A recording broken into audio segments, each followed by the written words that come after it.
श्री शिवाय नमस्तुभ्यं। श्री शिवाय नमस्तुभ्यं।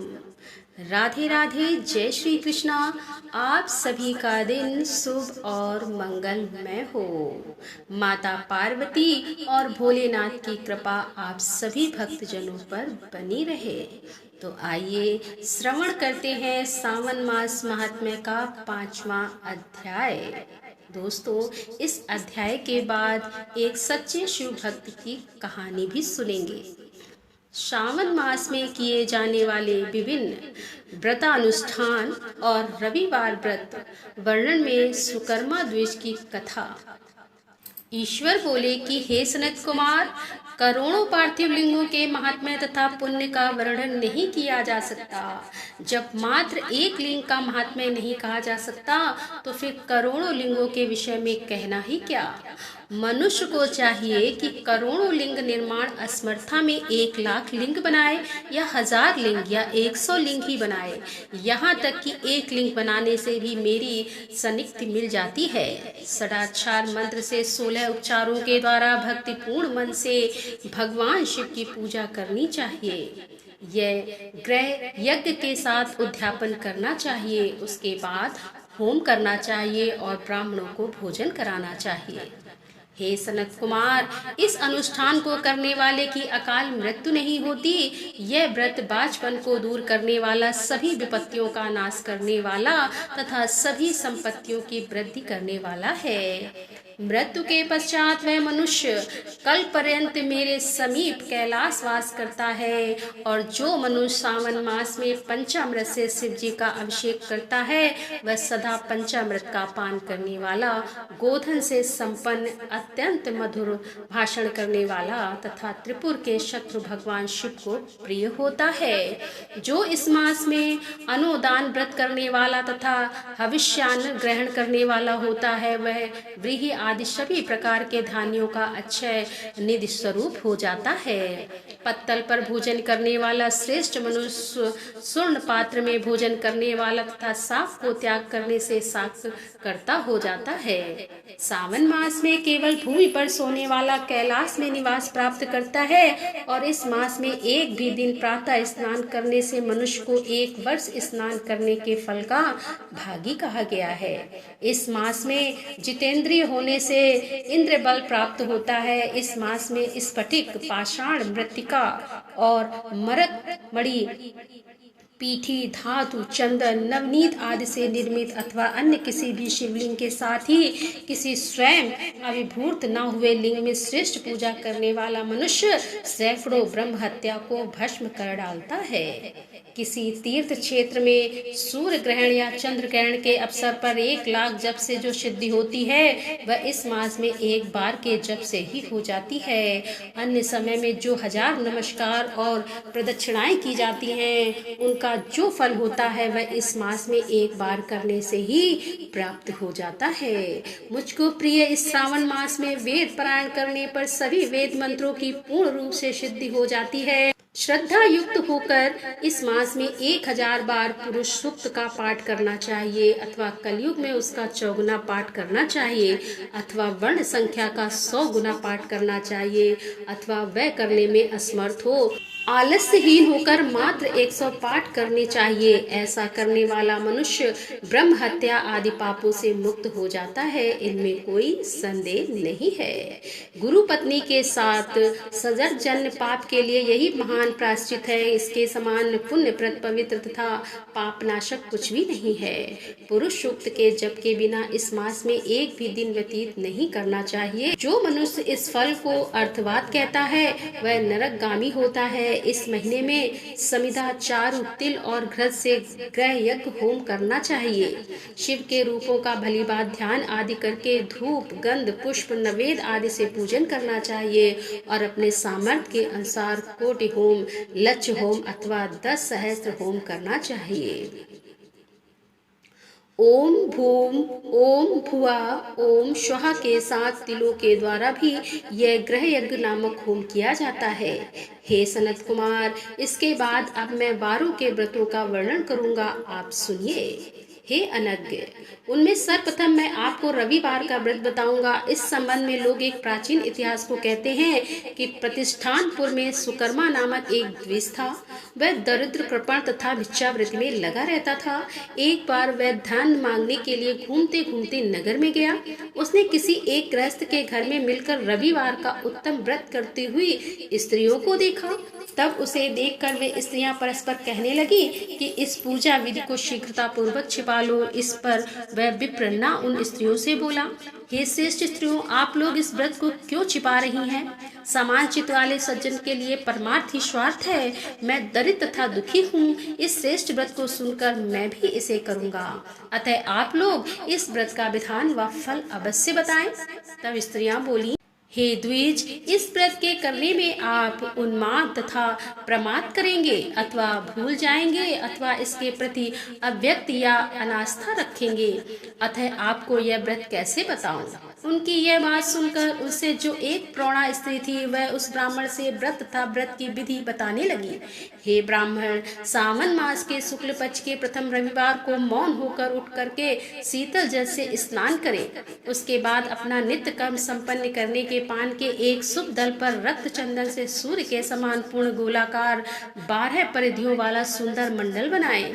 उस मंडल में रक्त चंदन से संज्ञा सहित सूर्य का पूजन करें। उसके बाद घुटनों के बल भूमि पर झुककर 12 मंडलों पर अलग अलग रक्त चंदन तथा जपा कुसुम से मिश्रित अर्घ श्रद्धा भक्ति पूर्वक सूर्य को विधिवत प्रदान करें और लाल अक्षत, जपा कुसुम तथा अन्य उपचारों से पूजन करें। उसके बाद मिश्री से युक्त नारिकेल के बीज का नैवेद्य अर्पित करके आदित्य मंत्रों से सूर्य की स्तुति करें और श्रेष्ठ 12 मंत्रों से 12 नमस्कार तथा प्रदक्षिणाएं करें।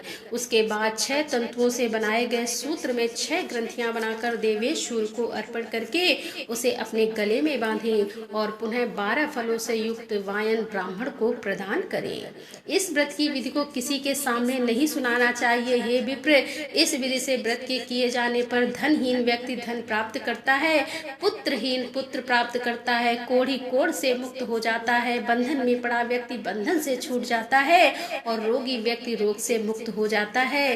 हे विपेंद्र, अधिक कहने से क्या प्रयोजन? साधक जिस जिस अभिष्ट की कामना करता है वह इस व्रत के प्रभाव से उसे मिल जाता है। इस प्रकार सावन के 4 रविवारों और कभी कभी 5 रविवारों में इस व्रत को करना चाहिए। इसके बाद व्रत की संपूर्णता के लिए उद्यापन करना चाहिए। हे विपेंद्र, आप भी इसी प्रकार करें, इससे आपकी सभी मनोकामनाएं सिद्ध हो जाएंगी। उसके बाद उन पतिव्रताओं को नमस्कार करके वह ब्राह्मण अपने घर आ गया। उसने जैसा सुना था उसी विधि से उस संपूर्ण व्रत को किया और अपनी दोनों पुत्रियों को भी वह विधि समझाई। उस व्रत की सुनाने मात्र से शिव जी के दर्शन से तथा उनके पूजन के प्रभाव से वे कन्याएं देवांगनाओं के सदृश हो गई। उसी समय से उस ब्राह्मण के घर में लक्ष्मी ने प्रवेश किया और वह अनेक उपायों तथा निमित्तों से धनवान हो गया।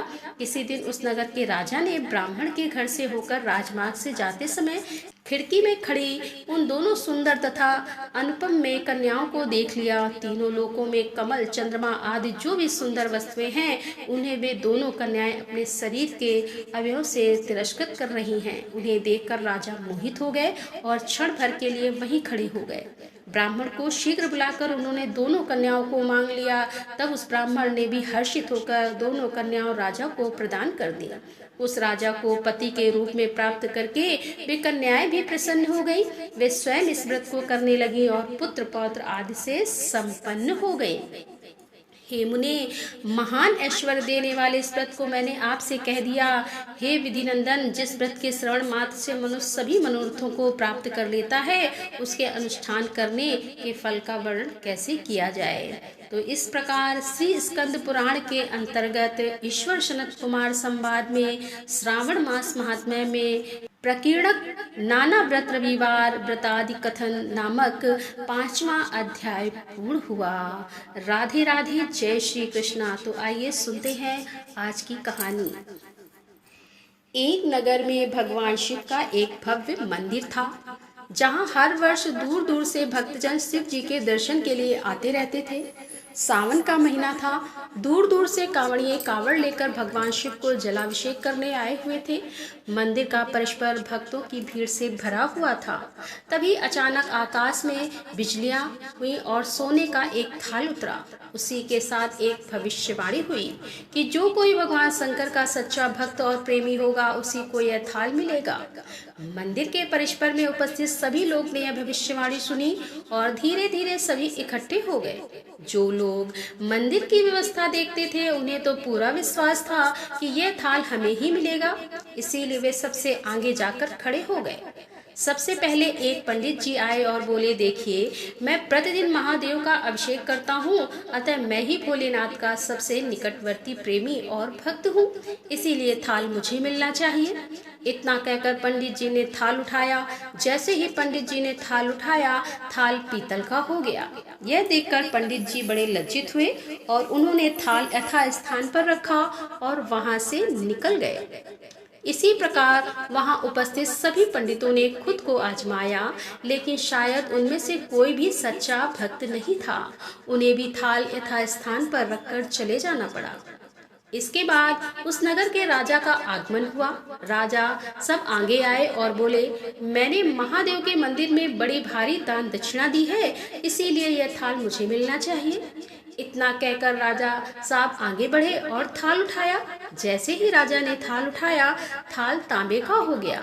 यह देखकर महाराज भी लज्जित हुए और थाल को उसी यथास्थान पर रखकर एक तरफ खड़े हो गए। इसके बाद इसी तरह एक से बढ़कर एक दानी महात्मा और भक्त पधारे और थाल उठाया, लेकिन किसी के हाथ में कुछ और किसी के हाथ में कुछ हो गया, लेकिन सोने का नहीं रहा। तब लोगों को पता चला कि हमसे कोई भी महादेव का सच्चा भक्त नहीं है। उसी समय एक किसान का आगमन हुआ। वो बेचारा महीनों के बाद आज चतुर्मास के सोमवार के शुभ अवसर पर शिव जी के दर्शन करने आया था। गरीबी और गृहस्थी के बोझ तले दबा दिन रात खेतों में मेहनत मजदूरी करके अपना और अपने परिवार का गुजारा करता था। अभी रास्ते में आ ही रहा था कि कोई भिखारी मिल गया और कुछ खाने को मांगने लगा। इस किसान को दया आ गई। अपने खाने के लिए जो खाना लाया था वो उसने उस भिखारी को दे दिया। थाल के बारे में इसने भी सुना था, लेकिन इसने उस ओर कोई ध्यान नहीं दिया। सीधा मंदिर में गया और महादेव का पूजन करके बाहर आ गया।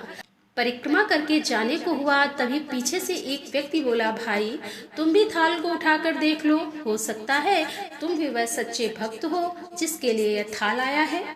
किसान को लगा वह व्यक्ति उसका मजाक बना रहा है। किसान ने हंसते हुए कहा कि भाई मैं तो कभी कोई पूजा पाठ भी नहीं करता, महीनों एक आध बार मंदिर आ जाता हूँ और मैं काहे का सच्चा भक्त। वह अजनबी बोला, भाई हम तो देख चुके हैं, हमारी भक्ति तो 2 कौड़ी की भी नहीं है, अब तुम भी अपना हाथ लगाकर देख लो। सोने का थाल मिले ना मिले, किंतु पता चल जाएगा कि तुम्हारी भक्ति में कितनी सच्चाई है।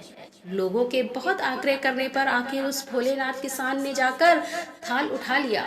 जैसे ही उसने थाल उठाया, लोगों के आश्चर्य का ठिकाना नहीं रहा। सोने का थाल रोशनी से चमचमाने लगा। यह देख सब लोगों में खुशियों की लहर दौड़ गई। सभी लोग उसके जयकारे लगाने लगे और पूछने लगे कि भाई तुम ही सच्चे भक्त हो, अब हमें भी बता दो कि कैसी भक्ति करते हो जिससे महादेव तुमसे इतने प्रसन्न है। तब किसान बोला कि भाई मैं कोई भक्ति नहीं करता, मैं केवल दिन भर खेतों में काम करता हूँ और थोड़ा समय निकालकर जरूरतमंद लोगों की मदद करता हूँ। इसके अलावा मैं कोई विशेष कार्य नहीं करता। लोग पूछने लगे, तुम लोगों की मदद क्यों करते हो? तब हंसते हुए किसान बोला कि सुकून, दूसरों के चेहरे पर मुस्कान देखकर मुझे जो आनंद और खुशी होती है उसे मैं शब्दों में बयान नहीं कर सकता। शायद यही कारण है कि महादेव मुझसे खुश हैं। इसीलिए हमेशा याद रखें कि सत्कर्म का आरंभ भी आनंद से होता है और अंत भी आनंददायक होता है। दुष्कर्म का आरंभ भी दुख से होता है और अंत भी दुखदायक होता है। आप सैकड़ों मील की यात्रा करके भी दूसरों का दिल दुखाते हैं तो आपकी वह तपस्या, साधना और महादेव का दर्शन धूल के बराबर है। राधे राधे। जय श्री कृष्णा। हर हर महादेव। जय भोलेनाथ की।